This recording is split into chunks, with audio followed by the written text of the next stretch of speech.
On ne peut rien obtenir de l'Algérie avec les termes qui ont été utilisés ces dernières semaines et ces derniers mois. Il n'y a pas de bras de fer qui fonctionne avec l'Algérie. Il n'y a pas de rapport de force qui fonctionne avec l'Algérie. On n'utilise pas le verbe exiger. On n'exige rien. Donc on est dans une relation où on sollicite, on propose, on demande, donc d'égal à égal. Il n'y a pas un dominant-dominé quand on parle avec l'Algérie sur la scène internationale. Je pense que là, aujourd'hui, nous avons des gens en responsabilité en France qui l'ont compris. Il était temps. Dans l'intérêt des deux nations, dans l'intérêt des relations euro-africaines. Il y a quelque chose qui a changé. Une nouvelle musique, si on veut, entre Paris et Alger. C'est très net. Pendant des années, on a eu droit au même refrain. Les tensions, les passes d'armes, les déclarations un peu musclées. Oui. Et là, d'un coup, c'est le silence.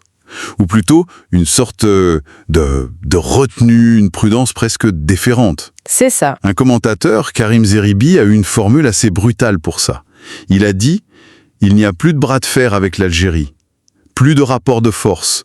Le verbe exiger a disparu du vocabulaire. » C'est une formule très forte. C'est assassin, oui. Alors, la question est simple. Pourquoi maintenant ? D'où vient cette soudaine révérence ? C'est une prise de conscience ou c'est juste le résultat d'un calcul bien plus froid ? La réponse, on ne la trouvera jamais dans les communiqués diplomatiques, ça c'est sûr. Non, jamais. La diplomatie, c'est justement l'art de ne pas dire les choses, de contourner. Pour comprendre, il faut regarder ce qui ne ment pas. C'est-à-dire ? Les cartes. Pas les cartes politiques, les cartes géologiques, énergétiques, logistiques.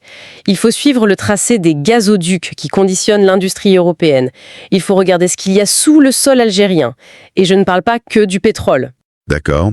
Il faut juste comprendre que l'Algérie n'est plus une simple question de mémoire ou de politique intérieure française. C'est devenu un pivot géopolitique incontournable. L'idée, c'est de décortiquer ça, de comprendre pourquoi le ton a changé en se basant sur les faits bruts, loin des postures. Justement, cette petite phrase qu'on entendrait en coulisses à Alger, « Enfin ils ont compris », elle sonne comme une critique incroyablement cinglante. C'est un verdict, oui. Mais c'est un aveu terrible, non ? L'aveu que, pendant 20 ans, la diplomatie française a fait de mauvais calculs, qu'elle était basée sur une lecture complètement dépassée de la réalité algérienne. C'est l'aveu d'échec d'une méthode, très clairement. C'est la fin d'une illusion. L'illusion de quoi ? L'illusion qu'une relation historique, aussi complexe soit-elle, donnait une sorte de prééminence, un droit de regard. Cette logique de pression, cette idée qu'on pouvait encore dicter, sermonner, menacer de fermer le robinet des visas. Comme une simple variable d'ajustement. Exactement. Tout ça, c'est devenu non seulement obsolète, mais complètement contre-productif. L'Algérie a diversifié ses partenaires, elle a renforcé ses alliances, et surtout, elle a pris conscience de la valeur de ses atouts. Aujourd'hui, elle n'accepte plus, elle impose. Elle impose. Oui, une relation d'égal à égal. Pas par caprice, parce qu'elle en a les moyens. Une relation d'égal à égal, en diplomatie, c'est souvent une jolie formule pour cacher une interdépendance. Mais soyons directs. Quel est le levier le plus puissant dont dispose Alger aujourd'hui ? J'imagine que ça sent le gaz. C'est ça, au final. C'est le levier le plus immédiat, le plus visible. La crise en Ukraine a été un révélateur brutal pour l'Europe. Ah oui ? En se coupant du gaz russe, elle a dû se tourner en urgence vers d'autres fournisseurs. Et là, l'Algérie est apparue pour ce qu'elle est, un poumon énergétique pour le continent. Et en chiffres, ça donne quoi ? En chiffres, on parle d'environ 11% du gaz consommé en Europe qui vient d'Algérie. Attendez, 11%.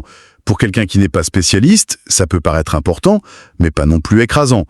Concrètement, ça veut dire quoi, Vital ? Qu'est-ce qui se passe si demain ce robinet se ferme ? Ça veut dire que si Alger tousse, c'est toute l'industrie espagnole qui s'enrhume, et c'est le réseau électrique italien qui vacille. Ah oui, quand même. L'Algérie est le premier fournisseur de gaz de l'Espagne et le deuxième de l'Italie. On ne parle pas de contrat sur papier, là. On parle d'infrastructures physiques colossales. Le gazoduc Transmed qui arrive en Italie, c'est 33 milliards de mètres cubes par an. Le Medgaz vers l'Espagne... 33 milliards, c'est énorme. C'est 10 milliards. Et à ça, vous ajoutez les méthaniers. Donc une crise avec Alger, ce n'est plus une querelle diplomatique. Ce serait une crise industrielle, électrique et sociale quasi instantanée dans le sud de l'Europe. Le pouvoir est dans le pipeline en somme. Voilà. Le gaz est donc l'arme de dissuasion. Mais historiquement, quand on dit Algérie et énergie, le mot qui vient, c'est pétrole. Est-ce que ce levier-là est toujours aussi important ? Absolument. On a tendance à l'oublier, mais l'Algérie n'est pas un producteur marginal. C'est un membre historique de l'OPEP depuis 1969. Et aujourd'hui, c'est une voix qui compte au sein de l'OPEP+. Le fameux cartel qui fixe les prix. Exactement. Le club de pays qui peut, en quelques heures, faire flamber les prix à la pompe partout dans le monde. Avec des réserves de 12 milliards de barils et une production de plus d'1 million de barils par jour, l'Algérie pèse dans les décisions du cartel. Donc une tension politique peut avoir un impact direct sur le portefeuille de tout le monde. Le lien est direct. D'accord. L'argument des hydrocarbures est massif, c'est clair. Mais il y a une objection qui saute aux yeux. N'est-ce pas une puissance avec une date d'expiration? L'Europe veut se sevrer des énergies fossiles. Est-ce que ce pouvoir est vraiment durable? C'est là que ça devient fascinant, parce que réduire l'Algérie à sa rente énergétique, ce serait faire la même erreur d'analyse qu'il y a 20 ans. La vraie révolution, silencieuse, c'est que le pays est en train de se positionner comme un futur géant minier. Ah! Et pas pour n'importe quoi. On parle du gisement de fer de Garadje-Bilet, dans le sud-ouest. On estime les réserves à 3,5 milliards de tonnes. Pardon, mais Garadje-Bilet, ce projet, on en entend parler depuis des décennies. C'était un peu une arlésienne, non? Un mirage dans le désert. Qu'est-ce qui a changé? 2 choses. La première, la demande mondiale en acier, qui est insatiable. Et la deuxième, le point clé, c'est l'arrivée de partenaires comme la Chine, qui ont l'expertise et la capacité financière pour développer des projets pareils. D'accord. Mais ce n'est que la pointe de l'iceberg. L'Algérie, c'est aussi plus de 2 milliards de tonnes de phosphates cruciaux pour les engrais, donc pour la sécurité alimentaire mondiale. C'est du zinc, du plomb, de l'or. Et ça, ce sont les métaux du futur. Ce sont les briques de l'économie du XXIe siècle, les batteries des voitures électriques, l'éolien, l'industrie de la défense. L'Algérie détient des clés pour la transition verte de demain, bien au-delà des hydrocarbures. Le sous-sol est donc un véritable coffre-fort. Mais dans un monde qui se réchauffe, on parle de plus en plus d'une autre ressource, peut-être plus précieuse encore que l'or, l'eau. Est-ce que l'Algérie a une carte à jouer là-dessus? Elle n'a pas une carte, elle a un océan. C'est l'atout le plus méconnu et peut-être le plus fondamental à long terme. Sous le sable du Sahara algérien, il y a l'un des plus grands aquifères fossiles de la planète. On parle de quelle quantité? Les estimations sont vertigineuses. On parle de plus de 55 000 milliards de mètres cubes d'eau. 55 000 milliards. Le chiffre est tellement énorme qu'il en devient abstrait. C'est un océan souterrain en fait. C'est exactement ça. Un océan d'eau douce hérité d'une époque où le Sahara était vert. Pour l'Algérie, c'est la garantie d'une souveraineté hydrique et alimentaire pour les siècles à venir. C'est la possibilité de développer une agriculture saharienne, de sécuriser son approvisionnement. Et dans un monde menacé par la sécheresse. Dans un monde où le stress hydrique devient une cause de guerre, posséder une telle réserve, c'est détenir un levier géopolitique dont la puissance dépassera peut-être un jour celle du gaz. L'eau, c'est l'or bleu du XXIe siècle. D'accord, le tableau des actifs est impressionnant. Puissance énergétique, minière, hydrique. Mais avoir des trésors sous terre, c'est une chose. Comment on transforme ça en influence sur la scène internationale? Par sa géographie. C'est l'évidence qu'on oublie toujours. L'Algérie est un pays pivot. C'est une serrure géographique qui connecte 3 mondes, l'Europe au nord, l'Afrique subsaharienne au sud et l'Asie. C'est-à-dire? Elle est tout à la fois la porte sud de l'Europe, le passage obligé vers l'Afrique de l'Ouest, un point d'ancrage pour la route de la soie chinoise et un pilier sécuritaire au Sahel. Et ça, ce n'est plus un concept. Ça se matérialise dans le béton. Vous pensez à quoi? Au projet de mégaport d'El Hamdania, conçu pour rivaliser avec Marseille ou Valence.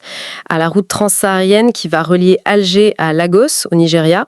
C'est un corridor économique qui va changer la face du commerce sur le continent. Donc, si je comprends bien, ils ne se contentent plus de vendre ce qu'il y a sous leur sol.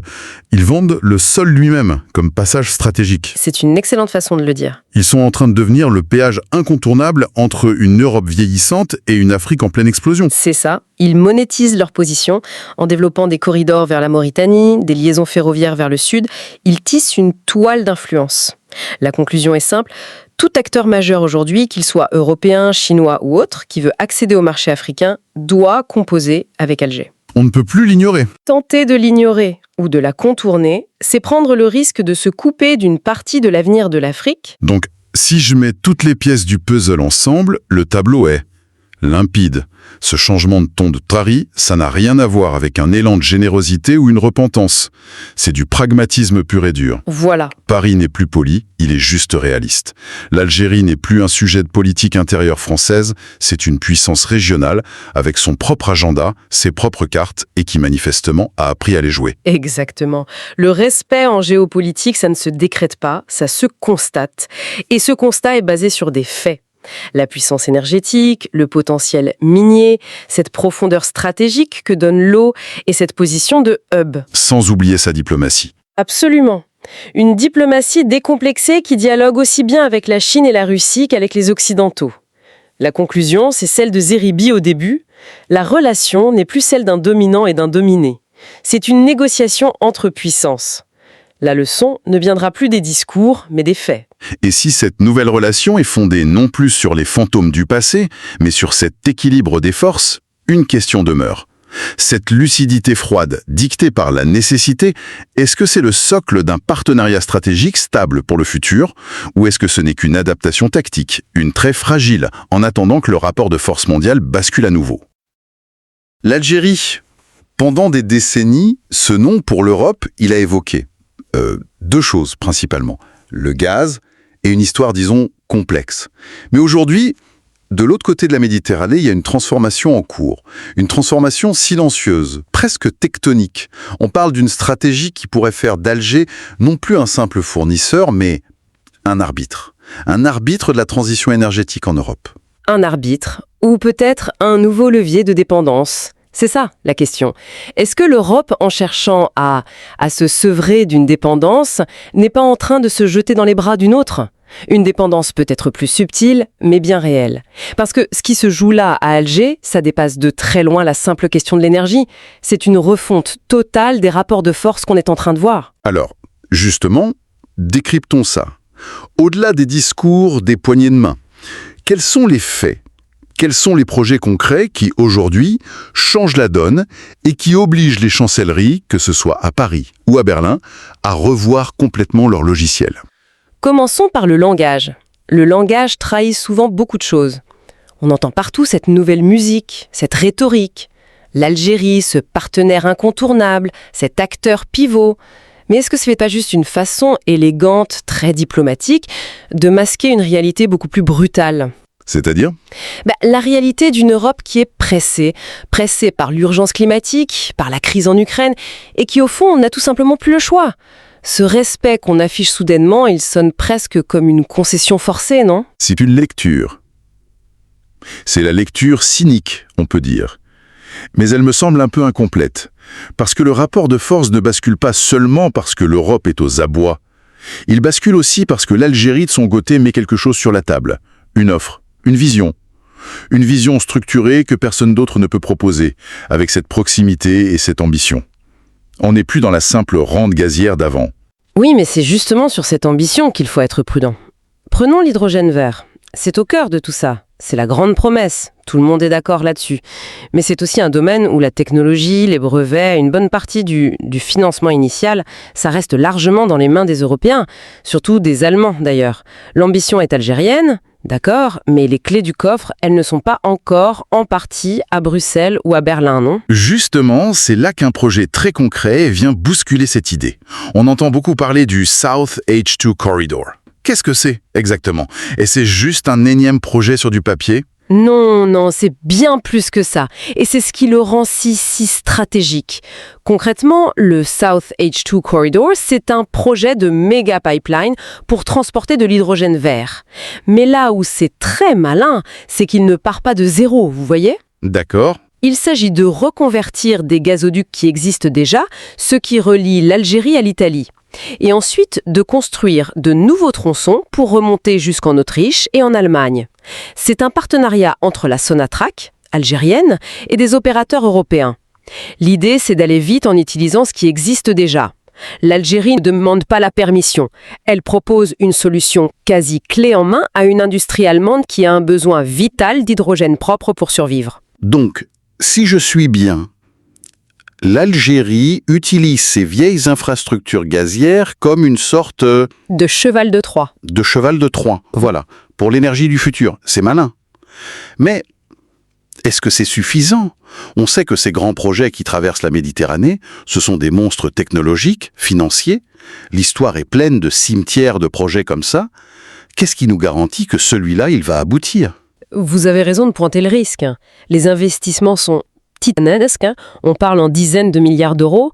Et puis, il y a toujours la variable de la stabilité politique, bien sûr. Mais c'est là qu'intervient le deuxième étage de la fusée algérienne. Et c'est peut-être le plus important. L'autonomie financière. C'est-à-dire qu'ils n'attendent pas l'argent européen? Exactement. L'Algérie n'attend plus la manne de Bruxelles. Le ministère de l'Énergie a mis sur la table un plan d'investissement de 60 milliards de dollars sur fonds propres d'ici 2029. 60 milliards de dollars. Ce n'est pas un appel aux dons, ça. C'est une déclaration de puissance. Mais il n'y a pas un paradoxe, Sam? Utiliser l'argent du gaz et du pétrole, donc les énergies du passé, pour financer la transition verte? Si les prix des hydrocarbures chutent, est-ce que toute cette belle stratégie ne s'effondre pas comme un château de cartes? C'est le pari. Et c'est un pari à très haut risque, évidemment. Alger se sert de sa rente actuelle, qui est dopée par les prix élevés, pour financer son affranchissement de cette même rente. C'est une véritable course contre la montre. Mais ce n'est pas le seul projet. Pendant que tout le monde a les yeux rivés sur l'hydrogène, qui reste un pari à moyen terme, il y a un autre projet, plus discret, mais peut-être encore plus disruptif, qui avance très vite. Une interconnexion électrique. Sous-marine, direct avec l'Italie. Attendez, une interconnexion électrique? Là, on ne parle plus de transporter des molécules de gaz ou d'hydrogène, on parle d'exporter directement des électrons. Qu'est-ce que ça change concrètement? Ouh, ça change tout. On passe du statut de fournisseur de matières premières à celui de producteur d'énergie à haute valeur ajoutée. C'est une sorte d'autoroute électrique sous-marine géante, d'ailleurs financée en partie par l'Europe. Elle serait capable de transporter l'équivalent de la consommation de millions de foyers. L'idée, c'est simple, hein. On produit massivement de l'électricité solaire dans le Sahara, à un coût qui défie toute concurrence, et on l'injecte directement sur le marché européen. C'est se brancher sans intermédiaire sur le réseau le plus solvable du monde. D'accord. Le tableau est assez impressionnant. D'un côté, les molécules d'hydrogène pour l'industrie lourde allemande. De l'autre, les électrons pour le réseau électrique italien et, par extension, européen. Mais revenons à votre question du début. Est-ce qu'on ne fait pas que remplacer la dépendance au gaz russe par une dépendance à l'énergie algérienne? On quitte une vulnérabilité pour en embrasser une autre face à un acteur qui a lui aussi ses propres ambitions géopolitiques. C'est la question à 1 million, oui. Et la réponse est plus complexe qu'un simple oui. Parce que la stratégie d'Alger, elle ne s'arrête pas à l'énergie. Pour vraiment comprendre le nouveau rapport de pouvoir, il faut regarder ce qu'il y a sous le sol algérien. Et là, je ne parle pas que du gaz et du pétrole. Vous pensez aux minerais? On en parle de plus en plus comme le nerf de la guerre de la transition écologique. Exactement. Le fer de Gara Djebilette, le zinc, le phosphate et surtout le trésor de guerre fondant, les terres rares. L'Europe a légiféré pour sécuriser ses approvisionnements en matières premières critiques. Pourquoi? Parce qu'elle est ultra dépendante de la Chine, qui contrôle plus de 80% du marché. Et voilà que les premières explorations dans le Hogar, dans le sud algérien, suggèrent des gisements de néodyme, de dysprosium. Des noms un peu barbares. Des noms barbares, oui, mais ce sont les vitamines essentielles des aimants, des turbines éoliennes et des moteurs de voitures électriques. Si ces gisements sont confirmés et surtout exploitables à grande échelle, l'Algérie offrirait à l'Europe une alternative directe à la Chine, juste de l'autre côté de la mer. C'est une double tenaille, en quelque sorte. L'Europe aurait besoin de l'énergie algérienne pour faire tourner ses usines et des matières premières algériennes pour construire les machines de cette même transition. La notion de dépendance à sens unique devient complètement obsolète. On est dans l'interdépendance. Une interdépendance qui est encore renforcée par un dernier facteur qu'on oublie souvent, la géographie. La carte, purement et simplement. C'est-à-dire ? Alger comme un carrefour, précisément. Regardez la route transsaharienne, ce vieux rêve qui est en train de devenir une réalité. Elle doit relier Alger à Lagos, au Nigeria. Ce n'est plus un mirage, hein. Des sections entières sont terminées, goudronnées. Imaginez un container qui vient d'Asie. Il débarque dans le port en eau profonde d'El Hamdania, près d'Alger, et ensuite il descend par camion vers le Mali, le Nigeria. Ça pourrait devenir demain plus rapide et moins cher que de contourner toute l'Afrique par la mer. L'Algérie ne serait plus une simple réserve de ressources, elle deviendrait un hub logistique, la porte d'entrée nord de l'Afrique de l'Ouest. Mais attendez, vous parlez d'un hub logistique à travers le Sahel. N'est-ce pas là le talon d'Achille de toute cette magnifique stratégie? La situation sécuritaire dans la région est explosive, pour ne pas dire plus. Ce projet n'est-il pas construit sur du sable? C'est le grand point d'interrogation. C'est là que la géopolitique et la sécurité deviennent indissociables de l'économie. L'Algérie investit massivement pour sécuriser ses frontières. Elle se positionne comme un acteur incontournable de la stabilité régionale, que ça plaise ou non à Paris d'ailleurs. Cette stratégie de hub, c'est aussi un moyen de projeter de l'influence et de la stabilité vers le sud. C'est une vision intégrale, énergétique, minière, logistique, et donc sécuritaire. La posture du simple fournisseur de gaz, un peu rentier, un peu très visible, elle est morte et enterrée. Ce qui nous ramène à la diplomatie. Si le portrait que vous dressez est le bon, alors la vieille approche européenne, faite de pression, de leçons de morale, ou disons-le d'un certain paternalisme, elle devient non seulement inefficace, mais complètement contre-productive. Elle devient ridicule. Et c'est là que la citation de l'analyste Karim Zeribi prend tout son sens. Il disait, et c'est une synthèse parfaite de la situation, « On n'exige rien d'un pays qui devient un acteur pivot, on sollicite. » Ce simple verbe « solliciter », il acte la fin d'une époque, la fin de la verticalité. On ne peut plus arriver à Alger avec un langage de menace ou de condescendance quand votre avenir industriel dépend peut-être de leur hydrogène, de leurs terres rares et de leurs routes. Le langage doit changer, parce que la réalité a changé. C'est ça. Ignorer cette nouvelle puissance, c'est commettre une erreur stratégique majeure. Une erreur dont on paiera les conséquences pendant des décennies. L'Europe doit apprendre à parler d'égal à égal. Absolument, le portrait d'une puissance intégrale sur le papier est séduisant et bien étayé par les faits.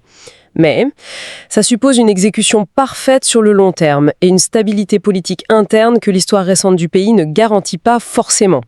C'est une stratégie à très haut potentiel, mais aussi à très haut risque. Un seul grain de sable politique ou sécuritaire peut tout enrayer. On a donc analysé cette montée en puissance, ses forces, ses ambitions et ses fragilités aussi. Du point de vue européen, la nécessité de s'adapter, c'est une évidence. Oui, mais la question qui reste en suspens, et c'est peut-être la plus importante, c'est celle-là. Qu'est-ce que l'Algérie va faire de ce nouveau statut ? De ce formidable levier? Va-t-elle jouer la carte du partenaire fiable, stable, en se concentrant sur un développement économique qui soit mutuellement bénéfique avec l'Europe?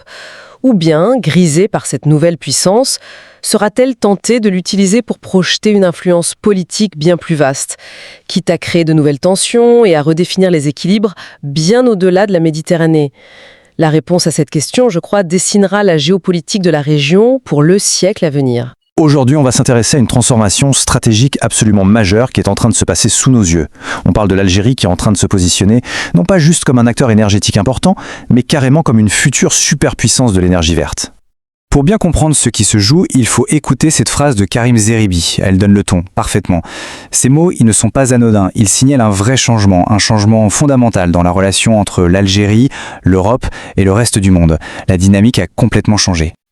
En clair, l'ancienne époque est terminée. Fini le temps où tout tournait uniquement autour des hydrocarbures. Une nouvelle ère est en marche et elle est portée par un virage stratégique majeur. Alors voyons ensemble les piliers de cette transformation.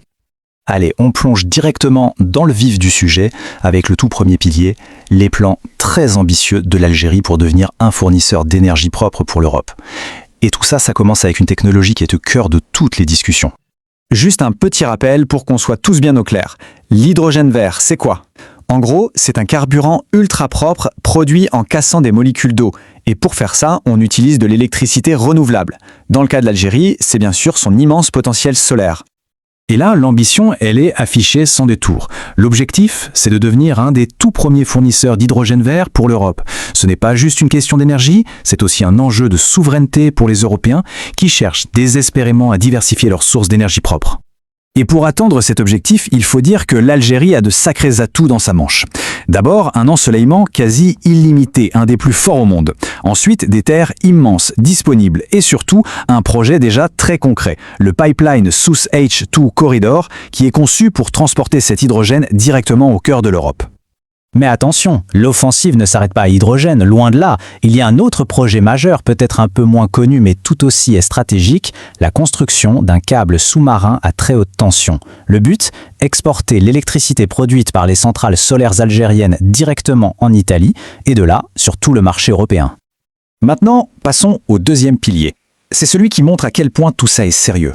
On parle de l'engagement financier, et il est absolument massif. 60 milliards de dollars. Voilà, il faut laisser ce chiffre résonner un peu. C'est le montant du plan d'investissement prévu juste pour la période 2025-2029. C'est bien plus qu'un chiffre, c'est une déclaration d'intention extrêmement forte. Alors, à quoi va servir tout cet argent? Eh bien, la stratégie est double, et elle est très intelligente. D'un côté, on consolide les secteurs traditionnels du pétrole et du gaz. De l'autre, on finance à toute vitesse la transition vers les énergies renouvelables. C'est à la fois pragmatique et tourné vers l'avenir. On a parlé de l'énergie, de l'argent. Le troisième pilier de cette grande transformation, lui, il se trouve sous terre. Il s'agit du contrôle que l'Algérie a sur des matières premières qui sont devenues, vitales pour l'économie mondiale. On parle de quoi exactement? De fer, de zinc, de phosphate. Et surtout, le nerf de la guerre aujourd'hui, les terres rares. Ce ne sont pas juste des éléments dans un tableau périodique. Ce sont les briques de base de toute notre technologie moderne et de la transition énergétique elle-même. Il faut bien comprendre le lien, qui est direct. Ces minéraux qui sortent du sol algérien, ils sont indispensables pour fabriquer les batteries de nos voitures électriques, les panneaux solaires, les puces électroniques. En gros, contrôler la source de ces matériaux, ça veut dire avoir une influence sur toute la chaîne de production mondiale. Et enfin, il y a le quatrième et dernier pilier. C'est un atout que personne, absolument personne ne peut changer. La géographie. La position d'Algérie en fait tout simplement un carrefour stratégique naturel. L'Algérie, c'est un pont entre l'Europe au nord, l'Afrique subsaharienne au sud et, par la mer, l'Asie. Ajoutez à ça des infrastructures modernes, comme des grands ports ou les nouvelles routes transsahariennes, et le pays devient une plaque tournante incontournable pour le commerce, la logistique et même pour la sécurité de toute la région. Bon, on a vu l'énergie, les investissements, les minéraux, la géographie. Si on met toutes les pièces du puzzle ensemble, qu'est-ce que ça nous dit? Eh bien, ça dessine une toute nouvelle image de l'Algérie. Cette comparaison, elle résume tout. L'Algérie est en train de passer du rôle de simple fournisseur de matières premières à celui de partenaire stratégique, d'un acteur important à l'échelle régionale à un hub mondial, et de pays qui subit les prix du marché à un acteur capable de les influencer. La bascule est énorme. Pour conclure, le message est clair. L'Algérie n'est plus seulement un fournisseur. C'est un partenaire majeur, c'est un acteur mondial qui monte en puissance. Son émergence comme superpuissance de l'énergie verte, c'est un des grands développements géopolitiques. On a longtemps vu l'Algérie uniquement à travers le prisme de son gaz et de son pétrole. Mais attention, en coulisses, une transformation radicale est en marche. Et ce n'est pas juste une histoire d'énergie, c'est une véritable manœuvre géopolitique qui pourrait bien redessiner la carte du pouvoir mondial. Et cette phrase de Karim Zeribi, elle dit tout. On n'exige rien d'un pays qui devient un pivot. C'est la clé pour comprendre ce qui se joue. Ça signe la fin d'une époque. Fini le temps où l'on pouvait imposer ses conditions. Aujourd'hui, on entre dans une nouvelle ère où le respect et la négociation sont les seules règles du jeu. C'est un changement de paradigme complet, vraiment. Alors concrètement, comment cette ambition prend-elle forme? On va voir ça en 5 points clés. D'abord, la nouvelle dynamique de pouvoir. Ensuite, le pari énorme sur l'hydrogène vert. Puis, comment l'Algérie compte alimenter l'Europe en direct. On verra aussi les fondations de ce futur, pour enfin comprendre pourquoi le pays se voit en partenaire et non plus comme un simple fournisseur. Allez, on commence avec le premier point, cette fameuse nouvelle dynamique de pouvoir. Au-delà des mots, qu'est-ce qui change vraiment dans la posture de l'Algérie sur la scène internationale ? Ce qui se passe, en réalité, c'est un pivot stratégique majeur. L'Algérie ne veut plus du tout être la station-service de l'Europe. L'ambition, c'est de devenir un pont, un carrefour énergétique et économique absolument incontournable qui connecte 3 continents, l'Europe, l'Afrique et l'Asie. Ok, premier pilier de cette énorme transformation, l'hydrogène vert. Beaucoup le voient comme le carburant propre de demain, mais l'Algérie, elle, ne se contente pas d'y croire. Elle y met le paquet, avec des investissements massifs. Et attention, on n'est pas dans la science-fiction.